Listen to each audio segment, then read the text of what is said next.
Picture this. Your 9-year-old notices you've had a rough day. They quietly make you tea, rub your back, and say, "Don't worry, everything will be fine." You feel touched.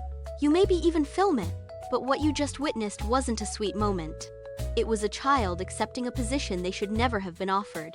There's a term psychologists use for this: parentification. It's what happens when the invisible line between parent and child quietly disappears, and the child begins carrying emotional weight that belongs to the adults in the room. It doesn't require a dramatic crisis to begin. A household running on chronic stress, unresolved tension, or even just a parent who leans too heavily on their child for comfort. That's enough to start the process. Here's what makes it so difficult to spot. The child who takes on this role doesn't look like a child in distress. They look exceptional. They're calm, they're helpful. They're described as mature and responsible. Teachers love them. Relatives hold them up as examples. Every adult around them rewards the exact behavior that's slowly costing them their childhood.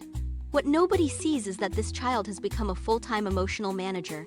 They scan the energy of a room before they walk fully into it. They monitor moods, absorb tension, and rearrange their own needs to keep the peace. And because it works, because the house genuinely does feel calmer when they do this, their nervous system learns a dangerous rule: other people's emotional stability is your job. Research has consistently shown that childhood parentification carries long-term costs. Studies have linked this experience to elevated rates of anxiety, depression, and serious difficulty establishing healthy boundaries in adulthood. By the time the connection gets made, that child is often well into their 30s, chronically exhausted, and nobody has thought to trace it back to the 8-year-old who was praised for being so grown up.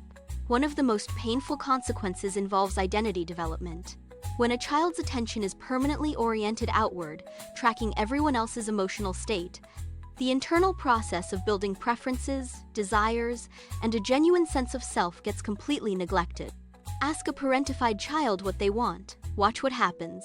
There's often a long pause that has nothing to do with the simplicity of the question. They've spent so long answering whatever works for you that it became their entire personality. Researchers have a name for this too: alexithymia. It describes a difficulty identifying one's own emotional experience while simultaneously being highly attuned to everyone else's. These children grow into adults who are incredibly perceptive about other people's feelings and genuinely lost when it comes to their own. Fast forward to adulthood. That same child is now in a relationship. Their partner gets frustrated about something minor, and instead of having a normal disagreement, they immediately run the old programming. Scan the room, smooth it over, apologize for something they didn't do, keep things comfortable. Their partner thinks they've found someone easy and understanding. What they've actually found is someone who learned very young that having needs was dangerous. Eventually, the relationship hollows out. Their partner says, "I feel like I don't really know you." And honestly, they don't. Because this person stopped practicing having a self somewhere around the time they started being responsible for everyone else's feelings.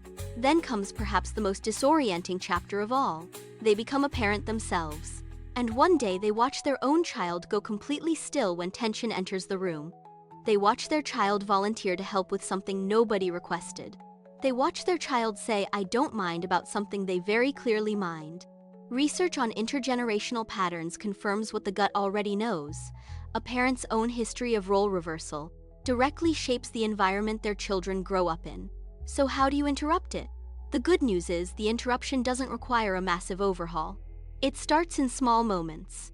When your child rushes to comfort you, instead of accepting it, redirect. Tell them that's not their load to carry. When they start mediating adult tension, name it directly. Let them know that particular situation belongs to the grown-ups. When they bring you water after your hard day, instead of absorbing that gesture as care you needed, sit down and ask them about their day. Something just for them. Let your child be a bad employee at the job of keeping the family emotionally afloat. Let them be inconvenient. Let them be loud and needy and wonderfully useless at managing the household mood. That is what childhood is actually supposed to look like. Because here's the thing about kids who grow up carrying everyone else: they don't remember the days you managed to hold yourself together. They remember the days they had to do it for you. And the parent who genuinely recognizes that, who sees it clearly and chooses to change it, that's the parent who gets to watch their child put the weight down and just be a kid.